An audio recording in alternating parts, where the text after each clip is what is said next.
अस्सलामुअलैकुम। बाइक वाले पे खुशामदीद। सैलाब पे डोनेशंस, लोगों की मदद करना और जो कुछ हो रहा है वो डेफिनेटली होना चाहिए, उससे ज़्यादा होना चाहिए। बहुत ज़्यादा लोग मुतासर हुए हैं और बहुत बड़ा एरिया इफेक्ट हुआ है और बहुत ज़्यादा फसलें और जानवर तबाह हुए हैं और बहुत यानी मैग्नीट्यूड और एरिया जो है वो इतना ज़्यादा है कि हम जो कुछ भी मीडिया में रिपोर्ट हो रहा है, एक तो रिपोर्ट हो नहीं रहा उस तरह से।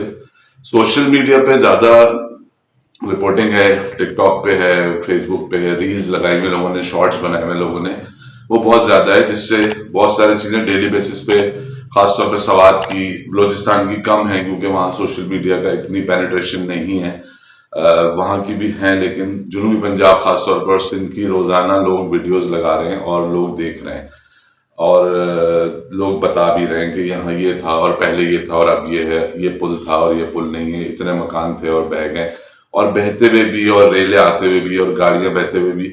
हमने इस पूरे सैलाब को, जाहिर है कि इंसान एक खास तरह से सोचता है, एक खास तरह से उसका जहन होता है और उसने अपना जहन ये बना लिया कि ये एक कुदरती आफत है, जैसे कि जलजला आता है, जैसे कि सुनामी आता है, ऐसे ही है, ज्यादा बारिश हो गई और तो उसकी वजह से सैलाब आ गया, यानी पानी की मकदार बढ़ गई जमीन पे, जमीन के ऊपर, और पानी बहना शुरू हो गया। एक तो ये कि पानी फिजिक्स के एक उसूल के तहत और ग्रेविटेशनल फोर्स के तहत अपनी मूवमेंट करता है और उसके रास्ते में जो कुछ भी आएगा, चाहे वो स्टील का बना हुआ हो, कंक्रीट का बना हुआ हो, किसी और मेटल का बना हुआ हो, कितना ही मजबूत हो।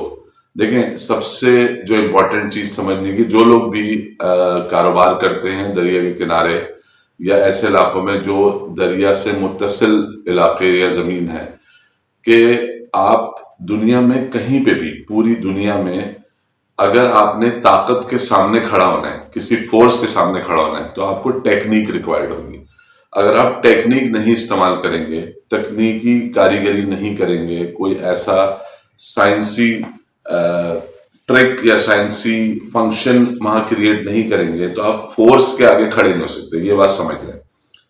पानी की जो फोर्स होती है वो इतनी ज्यादा होती है, उसकी फोर्स का अंदाजा आप इस बात से लगा सकते हैं खुद तजर्बा करके, कि अगर आप कहीं शिफ्ट कर रहे हो, घर की धुलाई हो रही हो या घर खाली कर रहे हो, जब कमरा खाली हो जाए, एक बाल्टी पानी लें और पानी को उठा के सिर्फ जमीन पे, फर्श पे यूं करके फेंकें। पानी के टकराने की आवाज एक बाल्टी की आपको आइडिया दे देगी कि पानी की फोर्स कितनी होती है, पानी की ताकत कितनी होती है। अच्छा, वो ताकत की दो रीजन है, एक तो ग्रेविटी है और पानी हमेशा ऊंचाई से नीचाई की तरफ बहता है, ये फिजिक्स है, और दूसरे पानी की डेंसिटी। अगर ऑयल को इतनी मिकदार में आप पहाड़ से किसी कुकिंग ऑयल को या पेट्रोल को फेंकेंगे तो वो इतनी फोर्स से नीचे नहीं आएगा जितनी फोर्स से पानी नीचे आता है, क्योंकि पानी की अपनी डेंसिटी बहुत ज्यादा होती है। अच्छा, वो जो हाजी साहब, मुझे बहुत हमदर्दी है, उनका 30 करोड़ रुपए का उनका होटल जो था, जो उन्होंने अभी रिसेंटली उसको रेनोवेट किया था इतना पैसे लगा के, वो पूरा का पूरा तबाह हो गया, खत्म हो गया। वो एक तो उस पॉइंट में बना हुआ था जहां दरिया टर्न हो रहा है, दरिया सवात कालाब में। दूसरे टर्निंग पॉइंट पे नॉर्मली पानी की स्पीड बढ़ जाती है, कुदरती अमल है। अच्छा, दूसरे वो सेंटर में बना हुआ था दरिया के। दुनिया में जहां भी कंस्ट्रक्शन होती है, दरिया से 200 फुट किनारे को छोड़ के कंस्ट्रक्शन की जाती है कि अगर लेवल इंक्रीज हो। मैं रिसेंटली सवात गया था कोई 1 महीना पहले, तो मैं जिस होटल में ठहरा था, वो होटल का कमरे के बाहर एक जगह थी जहाँ गाड़ी पार्क कर सकते थे, घास लगी हुई थी, और उसके बाद एक दीवार थी और दीवार से पानी लगा हुआ था, यानी दरिया सवात का पानी लग के बह रहा था।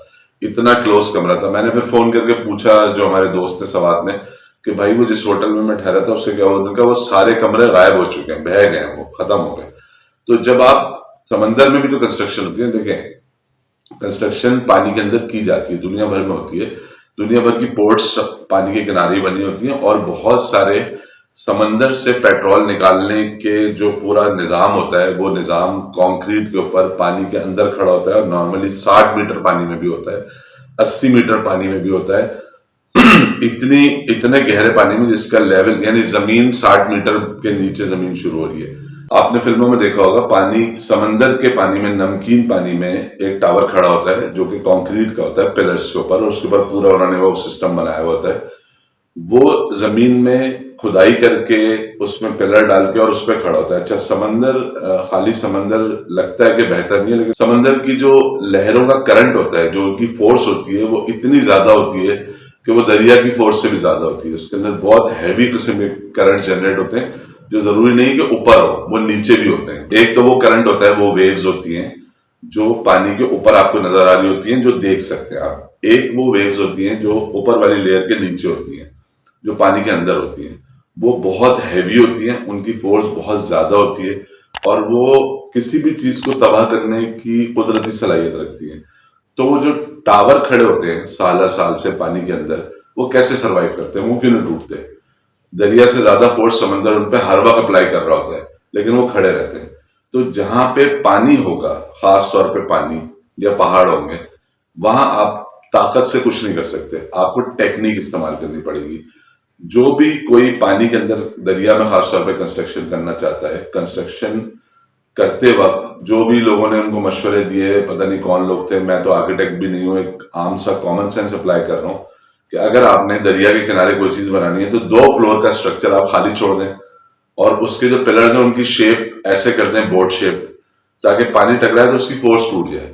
हमेशा पानी में जो पिलर होते हैं, आपने और क्या होगा, बैराजों के, अंग्रेजों के बनाए हुए बैराज हैं, आज तक मौजूद हैं। इस तालाब को भी बर्दाश्त कर लिया उन्होंने, पानी गुजर गया उनके नीचे से लाखों क्यूसेक, लेकिन वो खड़े हुए हैं और उनके अंदर आर्मेचर भी नहीं है, सरिया इस्तेमाल नहीं हुआ हुआ, फिर भी वो दरिया में क्यों खड़े हुए हैं? इसलिए कि टेक्निक इस्तेमाल हुई हुई है। अगर आपने पानी से बचना है, पानी की तबाही से बचना है, जो लोग भी कंस्ट्रक्शन करना चाहते हैं, कारोबार करना चाहते हैं, इस चीज को स्टडी कर लें, यूट्यूब पर लिख लें। दुनिया में बहुत सारे लोग इस चीज के मशवरे देते हैं, उनसे पूछ लें कि भाई पानी में कंस्ट्रक्शन होती है तो उसकी टेक्निक क्या होती है। एक खास तरीके से और एक खास सीमेंट से और एक खास डिजाइन से आप अगर कंस्ट्रक्शन करेंगे दरिया के अंदर और सैलाब आएगा तो आपका स्ट्रक्चर बच सकता है। चांसेस है कि वो बच जाए बहुत ज्यादा। इस तरह पूरा पूरा बैठेगा नहीं, पूरा पूरा तबाह नहीं होगा। हम कराची में भी होता है, नालों में बढ़ते जाते हैं, अब मकान बनाते चले जाते हैं। मरी नदी में मकान बनना शुरू हो गए, दीगर गुजर नाला, औरंगी नाला, लियारी नदी, वो लियारी एक्सप्रेस वे बन गया तो थोड़ी बचत हो गई, मजीद उसमें लोग अंदर नहीं दाखिल हो रहे। आप दरिया के या पानी के गुजरने के रास्ते को जब तंग करेंगे तो नेचुरली लेवल खुद ब खुद ऊपर हो जाएगा, जैसे नाला लई में हुआ पिंडी में, जब आपने वहां कंस्ट्रक्शन करनी शुरू कर दी, लेवल ऊपर हो गया। जगह चाहिए होती है पानी को बहने के लिए, कोई दुनिया की ताकत पानी को रोक नहीं सकती डैम के अलावा, लेकिन डैम की भी एक कैपेसिटी और ताकत और स्ट्रेंथ होती है। अगर वो उससे ज्यादा पानी होगा तो डैम भी बह जाएगा।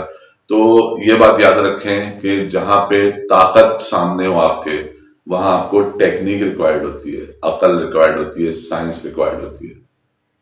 अल्लाह हाफिज।